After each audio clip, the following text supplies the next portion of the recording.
This bank does not serve people like you." The words hit harder than the sound of the shredder warming up behind the counter. Every conversation in the marble lobby stopped mid-sentence. Heads turned, eyes lingered. Margaret Bradford stood still at the front of the line, clutching her purse against her chest. She was 68 years old, dressed in soft lavender, polite, quiet, the kind of customer who still said thank you even when she was ignored. She had come to Summit Bank to deposit $25,000 from her son's company, a donation for the church roof that had started leaking last month. But to the teller across from her, a young woman with straight posture and eyes that never softened Margaret, looked like a problem. "I said," the teller repeated louder, "this check looks suspicious. You people try these tricks all the time." Margaret blinked, unsure if she had heard right. "Excuse me?" The teller tilted her chin. "Do not play innocent. The signature does not match. We can smell fraud before it happens." She held the check between two fingers, the way someone might hold a used tissue. A man in a suit 2 lines over muttered, "Another fake check. Happens every week." His companion nodded, sipping his coffee. The sound of judgment was casual, rehearsed, like part of the daily service. Margaret's voice stayed calm. "That money came from my son's business account." "Oh, then maybe he should come cash it himself." The teller's smile was cold. "If he even exists." Behind them, digital screens rolled through the bank's advertisements, smiling faces, success stories, the promise of equality. One screen flickered for a second, light catching the polished floor, but no one noticed. "Ma'am," the teller continued, "I could call security right now." Margaret's hands trembled slightly. "You may call whoever you need to, but that check is real." The teller sighed loudly, exaggerating every movement. She pushed a button on the small black shredder under her desk. The whir began low, mechanical, cruel. "Wait, please, do not destroy that." Too late. The paper slid in, swallowed strip by strip. The sound filled the space where respect used to be. Gasps rippled through the line. A guard by the door looked up, unsure whether to intervene. Margaret stared at the shredded pieces falling like confetti on the floor. Her voice came out thin, almost breaking. "That was my son's signature." The teller folded her arms. "Then your son needs better handwriting." For a moment, Margaret said nothing. She simply lifted her phone, pressed one number, and whispered, "Anthony, please come quickly." "Ma'am," the teller barked, "no phones in the client area." But the call had already connected. And then, as if summoned by truth itself, one of the lobby screens behind the teller changed. The commercial restarted a bright image, crisp audio. "Meet Anthony Bradford, Chief Executive Officer of Summit Bank." The teller froze. Customers turned. On the screen, Anthony's face appeared, confident, proud, smiling in the same gentle way his mother had smiled moments earlier. Margaret looked up at the display, tears gathering but voice steady. "That is my son."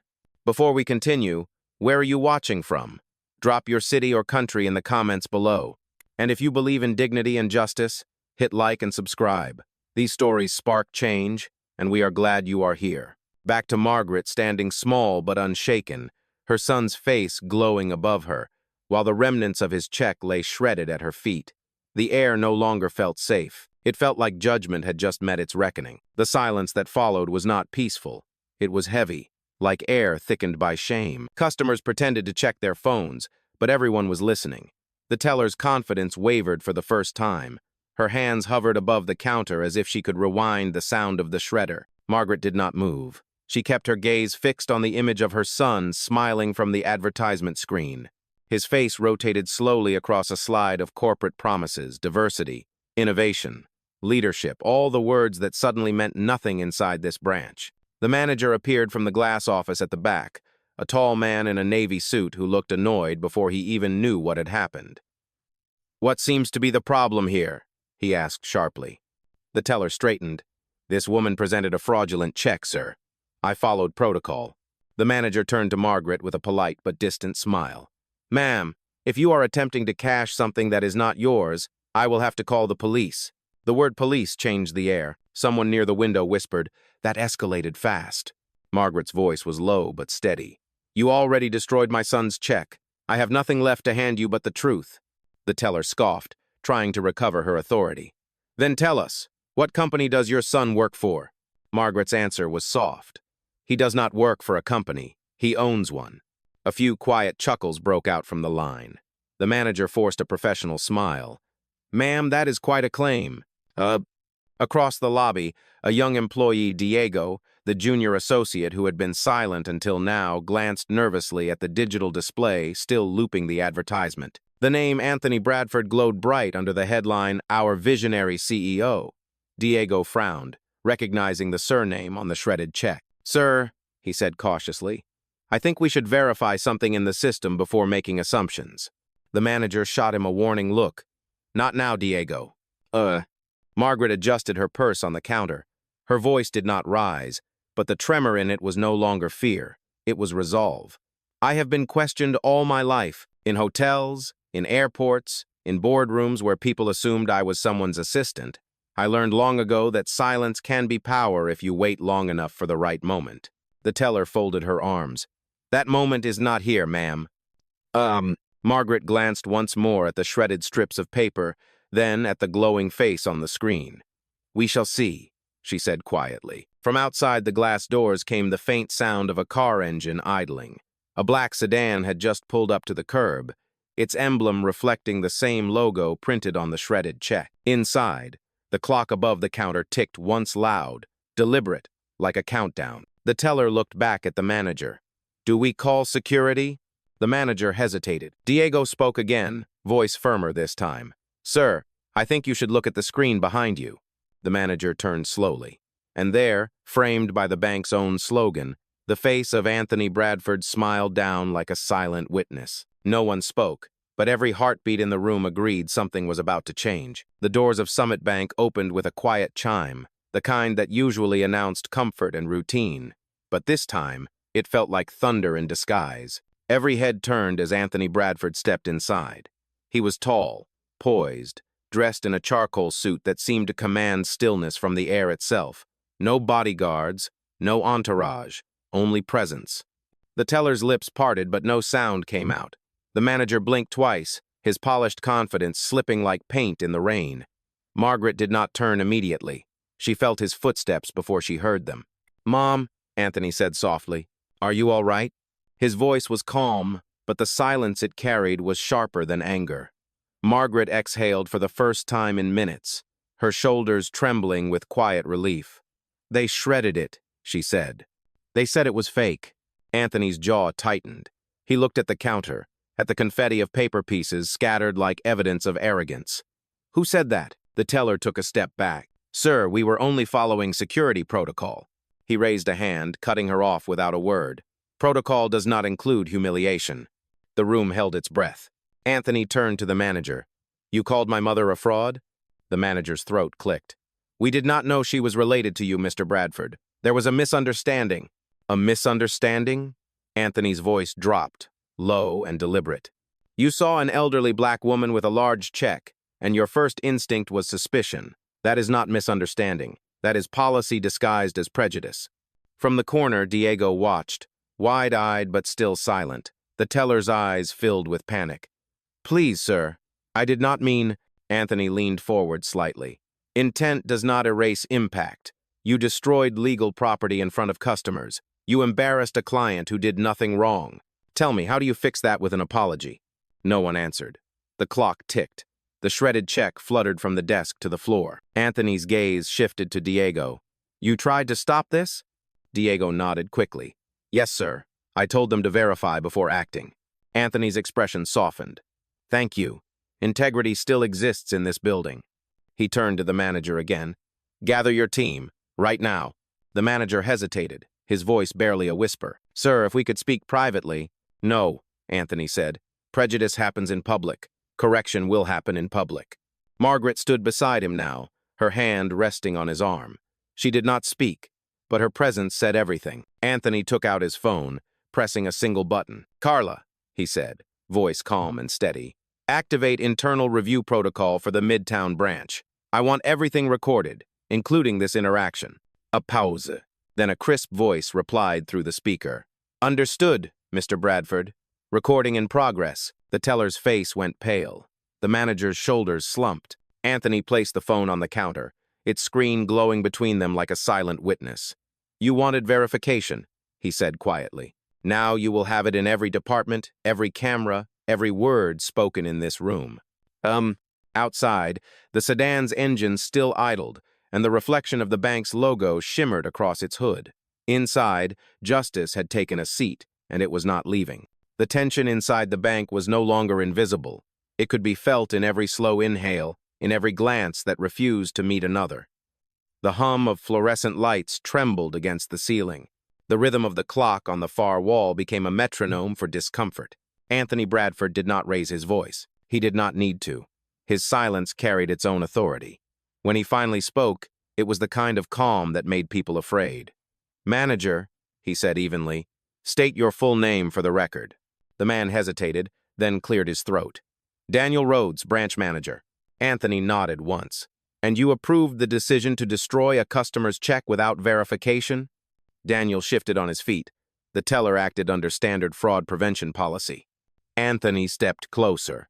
"Policy requires verification, not destruction. That check contained a unique signature stored in our own internal ledger. You did not even run it." The teller's voice cracked. "Sir, I thought—" He turned his gaze toward her. "No, you assumed. And that assumption is the oldest wound in this country." The sentence landed like a hammer. A few customers stopped pretending to scroll their phones. One woman near the door whispered, "Say it again," under her breath. Margaret stood quietly beside her son, her eyes reflecting both pain and pride. For years she had told him to fight with grace, not fury. And now, she was watching him do exactly that. Anthony reached for his phone again. "Carla, confirm that the internal review is live." The voice from the speaker replied clearly. "Yes, Mr. Bradford. Recording and transcribing in real time. All employee audio has been captured since your arrival." Gasps rippled through the room. Daniel's eyes darted toward the cameras in the ceiling. "You cannot," Anthony interrupted, his tone sharp. "I can. The same surveillance system used to monitor customers now watches the people who abused it." The teller stepped backward until her shoulder hit the wall. Her face turned pale. "Please, sir, I have a family." Anthony's reply was quiet but unflinching.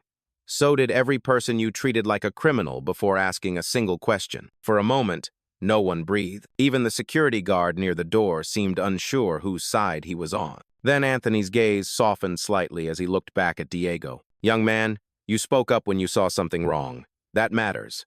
Integrity has a sound, and it usually starts small. But today, everyone heard it." Diego swallowed hard, his eyes shining. "Thank you, sir." Anthony turned back to the counter, looking at the shredded pieces of the check still lying on the marble surface. "Gather them," he said to Daniel. Daniel frowned. "Sir?" "Gather them," Anthony repeated, his tone final. "Every strip of paper you destroyed in arrogance. Put them in an envelope. We will keep them as evidence of what discrimination looks like when it hides behind procedure." Daniel obeyed slowly, his hands trembling as he swept the fragments into a small banking envelope. The sound of paper scraping marble echoed louder than anyone expected. Margaret watched quietly, her face calm now. Justice was not loud. It was deliberate. Anthony placed the envelope on the counter and said, "The difference between you and my mother is simple. She came here with trust. You came here with doubt. Only one of you was right." The room was still, every word hanging in the air like a verdict not yet spoken. The envelope sat between them like an artifact of arrogance. No one moved. Even the hum of the air conditioning seemed to fade. Outside, the sedan's driver waited by the curb, unaware that a small revolution was unfolding just a few feet away. Inside, every person in the lobby could feel the shift. What had started as humiliation was turning into something else, accountability. A voice broke the silence. "Mr. Bradford?" It was Diego, the young associate who had spoken up earlier. His voice was steady now, stronger than before. "Sir, there is something you should see." Anthony turned toward him. "Go ahead." Diego held up a small printed log from his computer. "This is the system record. The check number, the signature, the corporate ID all verified internally at 9:47 this morning. That means it was legitimate before Mrs. Bradford even entered the building." The words landed like thunder in a quiet storm. Customers gasped. The teller covered her mouth. Daniel, the manager, turned pale. "That cannot be right," he muttered. Anthony took the printout, scanning it once. "It is right," he said, "and it is time-stamped. Your mistake is documented by your own system." A woman standing near the coffee station whispered, "So they shredded a real check?" Anthony looked up. They did worse.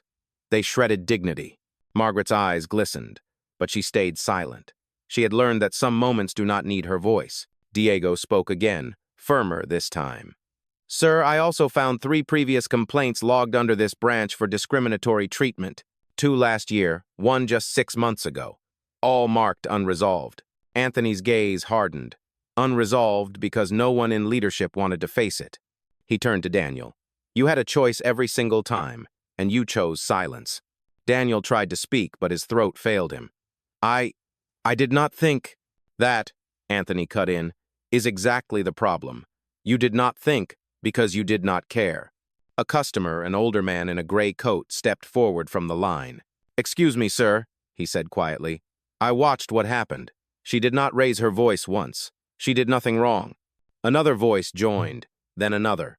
A soft murmur spread through the room, people finding their courage in one another. Anthony turned to the group. "Thank you. The truth always sounds better when it does not have to shout." The teller's eyes filled with tears. "Please, Mr. Bradford, I was just doing my job."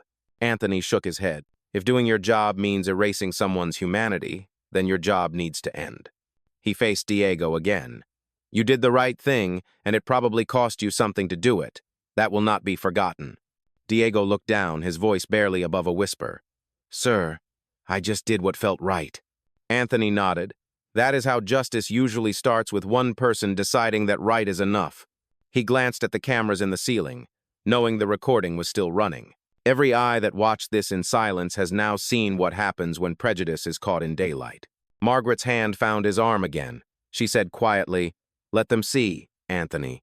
Let them all see." And for the first time, her voice carried not pain, but quiet power, the kind that changes everything it touches. The crowd in the lobby had grown. People who had come for deposits or withdrawals were now witnesses to something far greater. Phones were lifted discreetly, a few recording, others pretending not to.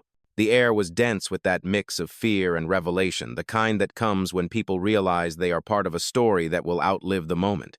Anthony Bradford stood still in the center of it all. His voice was calm, but the gravity around him made it impossible to look away. "Everyone here deserves to understand what just happened," he said. "Because silence is how this behavior survives." He turned to Daniel, the manager. "You are in a leadership role. Explain to your staff, to these customers, why a check verified by your own system was destroyed." Daniel's mouth opened, but only a whisper came out. It was a judgment call. Anthony's eyes narrowed slightly. "A judgment based on what?" Daniel's silence answered for him. The teller spoke next, her voice trembling. "It was not about race, sir. It was about policy." Anthony's tone stayed level. "Policy does not shred paper. People do. You saw an older black woman holding a large check, and your instinct was not service, it was suspicion. Own that." Her face flushed red. I made a mistake." "No," Anthony said softly. "You made a decision." The sentence landed like a closing door. Margaret watched, her expression unreadable, but her hand remained steady on her purse. She had lived long enough to know the difference between apology and accountability. From the far end of the lobby, Diego cleared his throat. "Sir, if I may." Anthony nodded for him to continue. "Earlier this year," Diego said carefully, "a similar incident occurred. Another elderly customer, also a woman of color. She was asked for 2 forms of identification and a supervisor's approval for a deposit. She filed a complaint that never reached headquarters." Anthony turned toward Daniel again. "Was that under your watch?" Daniel's shoulders sagged. "Yes, sir." And what did you do?" "I filed it as resolved," he admitted. Anthony's expression hardened. "Resolved means addressed. You buried it." He looked toward the customers now, his voice carrying through the entire room. "This is what happens when people believe discrimination is a misunderstanding instead of a pattern." A woman near the door said quietly, "It is not just this bank." Anthony met her eyes and nodded. "No, it is not. But today, it starts here." He picked up the small envelope that held the shredded check and held it between his fingers. "These pieces," he said, "are not just paper. They are proof that judgment without evidence is still the most dangerous currency we trade." No one spoke. Even the security guard seemed rooted in place. Anthony placed the envelope back on the counter and faced Daniel one final time. Every organization shows its character when no one is watching. Unfortunately for you, this time, everyone is. He turned to his mother, lowering his voice. Mom, would you like to say anything? Margaret looked around the room, her gaze steady, her tone almost tender. No, son. I think the truth has already said enough. Her words drifted through the air like calm after thunder, not loud, not triumphant, but unshakably final. The quiet in the lobby was fragile now, like glass about to shatter. Every person inside Summit Bank felt the tension between what had been done and what was coming next. The teller's breathing was shallow, her hands twisting together as if she could erase the sound of the shredder from memory. Daniel, the manager, stood beside her, drenched in guilt and fear. He had run branches for 15 years, but never had silence felt so heavy, so dangerous. Anthony Bradford placed both hands on the counter. This is not just an isolated failure, he said slowly. It is a reflection of how prejudice hides in everyday professionalism. You think it is harmless, but it corrodes everything it touches. He turned toward the customers. You have all seen how it happens, how confidence becomes cruelty when it meets the wrong skin tone. No one dared look away. The man in the gray coat, who had defended Margaret earlier, spoke again. Sir, I worked in a bank 20 years ago. It still happens. Maybe not this loud, but it happens. Anthony nodded. I know it does. And people like you should not have to say that in a whisper. A woman near the back whispered to her teenage daughter, remember this. Remember how they look when the truth walks in. Anthony's eyes swept across the room. He could feel the story stretching beyond these walls, through every camera, every witness, every phone recording quietly by someone who wanted the world to see justice unfold. Daniel finally spoke. Sir, I am truly sorry. I never wanted this to happen. Anthony looked at him, unblinking. Sorry will not repair what arrogance destroyed. You did not just disrespect a customer, you disrespected the foundation of trust that this bank claims to represent. The teller broke down. Please, Mr. Bradford, I was wrong. I will resign if I must. Just, please, do not ruin my life. Anthony's tone stayed calm. You ruined your own credibility when you decided who was worthy of service and who was not. Diego shifted nervously but did not look away. He had seen enough in his short career to know that moments like this changed people forever. Anthony continued, I built this institution on the promise that no one would ever feel small inside its walls. Yet today, you made my mother feel invisible. And that, to me, is unforgivable. Margaret's eyes filled with quiet grief. She reached for his hand. Son, she said softly, forgiveness does not mean forgetting. It means you refuse to carry their hatred in your heart. Anthony looked at her, the fight in his eyes dimming for a brief second. You taught me that, Mom. But forgiveness is a door they will have to earn the right to open. He released her hand and turned back to the counter. Carla, he said into the phone. Confirmed termination protocols are ready. Carla's voice came through the speaker, crisp and professional. Ready when you are, Mr. Bradford. Daniel's mouth opened again, desperate. Sir, please. Anthony lifted his hand slightly, and the room froze once more. No, please. Only consequences. He looked at his mother, then back at the staff who had wronged her. For too long, people have mistaken silence for weakness. But today, silence is justice watching you learn. The clock above the counter ticked once, loud and final, as if counting down to the moment that would define them all. The single tick of the clock echoed through the marble lobby like a gavel striking wood. It was not just another second passing. It was the sound of consequence arriving. Every person inside Summit Bank felt it. The air carried the weight of years of unspoken bias, suddenly exposed to the light. Anthony Bradford did not raise his tone. He did not have to. Authority, when pure, does not need volume. Carla, he said evenly into the speakerphone, begin termination for branch manager Daniel Rhodes and teller identification 458. Immediate effect. The voice from the phone was calm, almost gentle. Understood, Mr. Bradford. Confirming termination. Daniel's eyes widened. Wait, you cannot do this in front of customers. Anthony turned to him. That is exactly where this needs to happen. Prejudice humiliated my mother in public. Accountability will meet it in the same place. The teller began to cry. A soft, stuttering sound that made the silence around her even sharper. "Please, sir, I will do anything, training, apology, public statement." Anthony's expression stayed steady.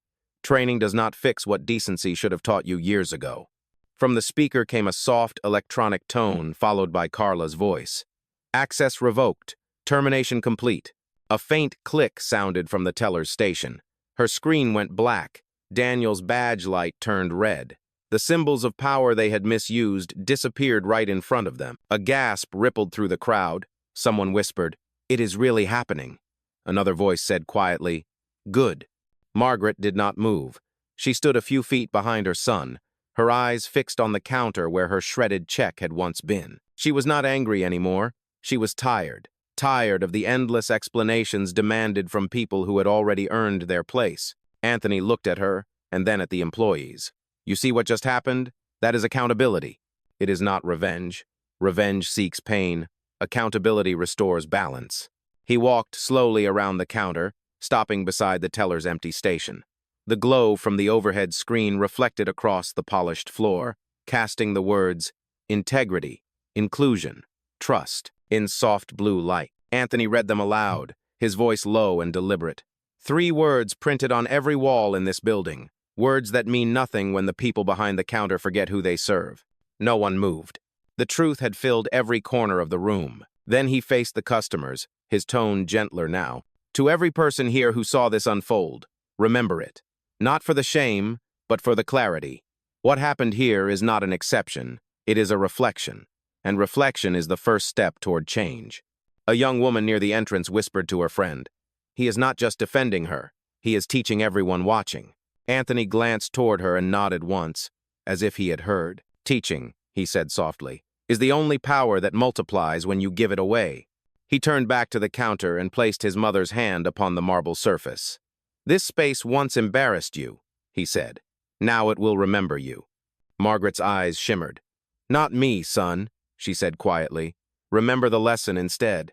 The entire lobby stood still, no movement, no chatter, only the quiet sound of dignity taking its rightful place. Outside, the city kept moving, unaware that inside a single glass building, history was quietly correcting itself. But within Summit Bank, no one breathed the same air anymore. The silence had changed. It was no longer fear, it was awareness.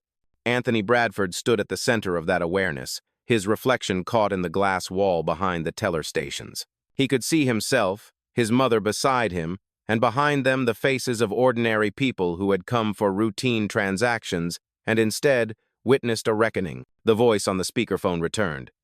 "Mr. Bradford, the compliance team has been notified. Would you like me to file this as an internal discrimination report?"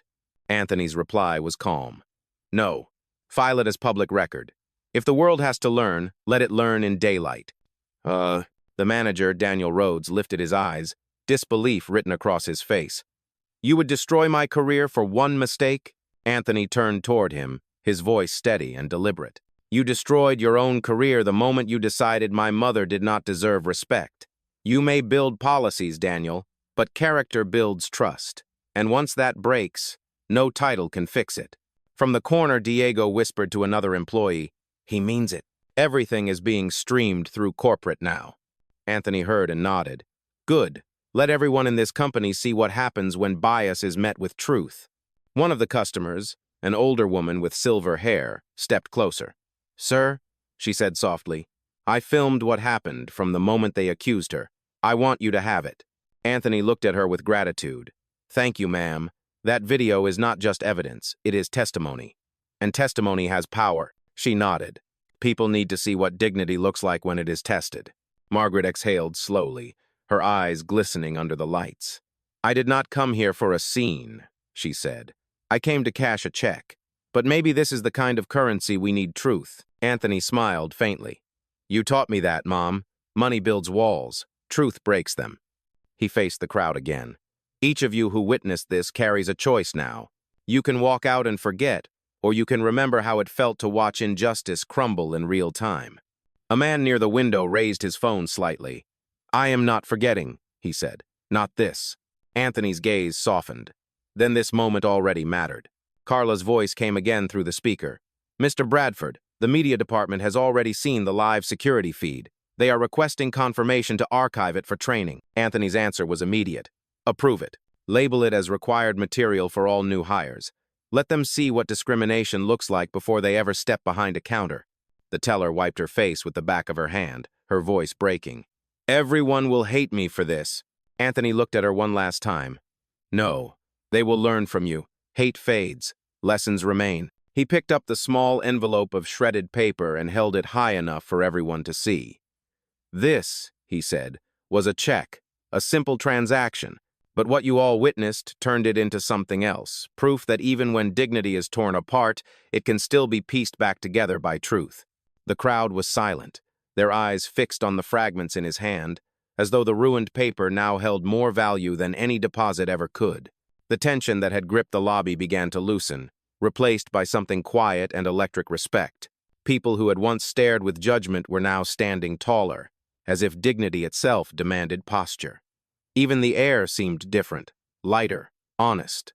Anthony Bradford lowered the envelope slowly, placing it on the counter with deliberate care. From this day forward, he said, this branch will not be remembered for its transactions. It will be remembered for its transformation. The words carried through the room like a calm wave. Diego looked around at the faces of customers, some teary, some stunned, all awake. He whispered, I will never forget this day. Margaret smiled faintly, her voice soft but steady. You were brave, young man. Keep that courage when no one is watching. The teller, still shaking, turned toward Margaret. Mrs. Bradford, I do not expect forgiveness, but I am truly sorry. Margaret met her eyes. Then start by seeing people, not profiles. That is where change begins. Anthony placed a hand on his mother's shoulder. Mom, you have done more to teach this room about leadership than any speech I could give. A ripple of agreement passed through the crowd. Someone began to clap slow at first, then others joined, hesitant but sincere. The sound grew, echoing softly through the marble walls. It was not applause for power, it was for truth. Outside, traffic moved as usual, unaware that inside a single branch of Summit Bank, the air had been permanently altered not by outrage, but by revelation. The applause faded, but the truth stayed. Anthony Bradford straightened, his voice steady, precise, the sound of finality itself. Carla, he said into the phone, finalize the access lockouts and initiate the disciplinary transfer. Make sure Human Resources contacts both terminated employees within the hour. Oh. Confirmed, Carla replied. Records archived and distributed to executive review. Daniel Rhodes stood motionless, the color drained from his face. Mr. Bradford, he began weakly, I spent 15 years in this company. Please, reconsider. Anthony's tone was calm but unyielding. 15 years should have taught you empathy. Experience without growth is just repetition. He looked to the teller, her eyes downcast, her voice small. I will accept whatever decision you make, she whispered. Anthony nodded once. Then accept it with the same quiet that my mother stood in when you tried to erase her. He placed the envelope of shredded paper into Diego's hands. Keep this in the branch safe, he said. Every employee who walks in tomorrow will see it. A reminder that respect is not optional. Diego nodded solemnly. Yes, sir. Anthony turned toward the crowd. Justice does not need an audience, but today it had one. Remember what you saw here. The next time you witness bias, do not film it, fix it. The customers stood still, the weight of his words grounding them. Even those who had doubted him now understood. Margaret exhaled slowly, her eyes meeting her son's. It is done, she said. Anthony looked around the room one last time. No, he said softly. It has just begun. The lobby of Summit Bank had returned to stillness, but it was not the same stillness as before. The noise of prejudice had been replaced by the quiet of reflection. No one moved. No one wanted to break the moment. The sun had shifted just enough to cast a soft golden light through the high glass windows, illuminating the fragments of paper that had once been a check, now symbols of something far greater. Anthony Bradford stood beside his mother. For a long time, neither of them spoke. It was Margaret who finally broke the silence. You did not raise your voice once, she said. You did not need to. Anthony smiled faintly. I learned that from you. Strength does not shout, it stands. The words lingered in the air. Customers began to gather their belongings, but slowly, as though they were leaving a place of worship rather than a bank. Diego escorted the last remaining clients to the door, his movements deliberate, respectful. He turned back toward Anthony and Margaret. "Sir," he said, "thank you for showing us what leadership looks like." Anthony shook his head. "Leadership means nothing without accountability. Remember that." As the final customer stepped outside, Margaret looked up at the advertisement screen above the counter. Her son's image appeared again, smiling, confident, the caption reading, "Our CEO, our vision." She reached out and touched the reflection faintly against the glass. "It feels strange," she said quietly, "to be reminded that the world can both praise you and doubt you in the same breath." Anthony took her hand gently. "That is why we keep building, so the next generation does not have to explain who they are before being believed." They began to walk toward the door. The teller, still standing near her darkened terminal, whispered, "Mrs. Bradford, Mr. Bradford, I will do better." Margaret paused, her voice kind but firm. "Do not do better for me. Do better for whoever walks in next." Outside, the afternoon light wrapped the sidewalk in warmth. The city moved on taxis, conversations, laughter, but something in the air had shifted. A quiet kind of justice had unfolded, and everyone who had witnessed it carried a piece of it home. Anthony opened the door for his mother. As they stepped out, she looked back one last time. The shredded paper on the floor glimmered faintly in the light, like silver threads of a broken promise now rewoven into truth. Anthony said softly, almost to himself, "They thought they shredded a check. They did not know they were cutting open a lesson." Margaret smiled. "Let them learn, son. Let them all learn." The doors closed behind them, and the story of what happened inside that bank would travel farther than any transaction ever could, a reminder that dignity, once defended, never fades.